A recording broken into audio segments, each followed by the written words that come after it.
Now we will look at one of the newer ways of doing the ETL processing for slow changing that's actually much more efficient.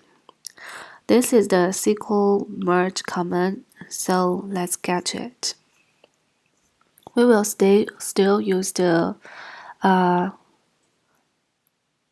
temp DB table, and first we execute the preset demo.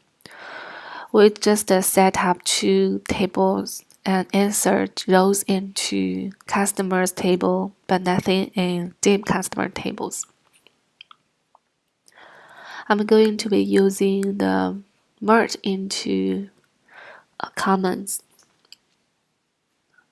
The merge command, we merge into the dim customers table, and the merge command, you create inside the merge command, you create a target table and a source table. Now this is the table alias. It could be anything. You will call it T and call it source. But currently I just leave the target table and source table there. So they could be identified by the both customer ID inside of the two tables. Now when you look at the data and you find something that's not matched, in other words, the customer ID in one table does not appear in the other, then I want you to insert a value. The value coming in will be from the source table, customer ID, customer name, and customer email, and that's it.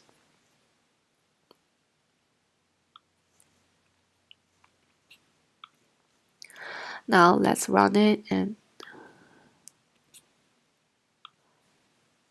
then compare the differences.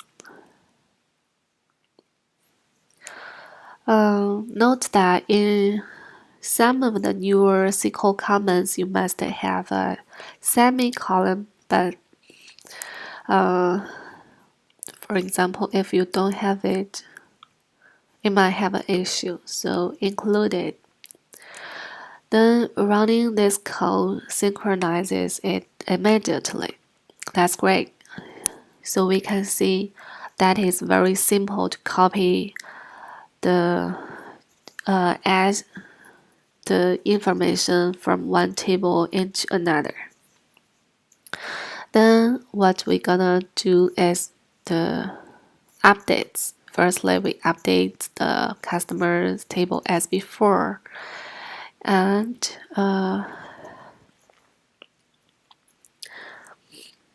in addition of the previous code, this is the previous code, we are going to add another option. When you find the IDs do match and it's true that the name, customer name, and the tables are not a match, or the customer emails are not a match, then I want you to perform an update. Just update the name and email. We could actually make a one for email and one for name, but there's really no good reason for do it. So I'll just go ahead and update both of them. Then I'll run them.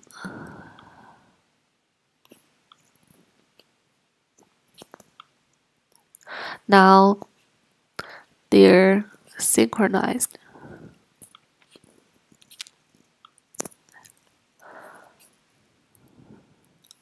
Deletion is going to work pretty much the same. So firstly, we delete the row from the customers table, and then we take the same code and just add the new part, the new feature. When you don't find a match in the source table, in other words, when you look at the source table customers and do not find a matching ID, and the target table in it, go ahead and delete that. It's interesting. You don't actually put the delete from where. It knows which table you're dealing with, and it's going to be deleting it from the dim customer tables. So we run it.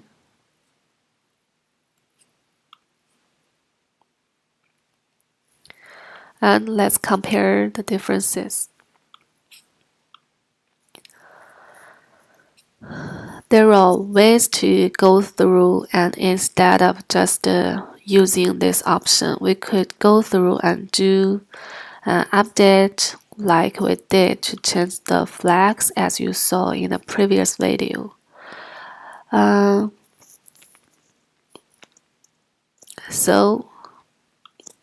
Okay, I can also use the store procedure. So place the code into my store procedure. Copy the first merge into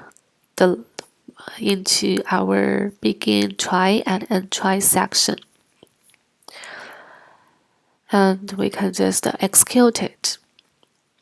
Then we do it with the update and execute it one more time. Other thing to be familiar with is that when you use the merge into SQL command, it goes through the table, and at the same time it will update or delete information. So it just needs to go through the table one time instead of go through it several times. So it's very efficient. Then you can feel free to add something else inside of it, like cast the customer ID as the small int, or doing something, check if do some substring or anything you want. So you can just open the script file inside of your SQL Server Management Studio and try it yourself.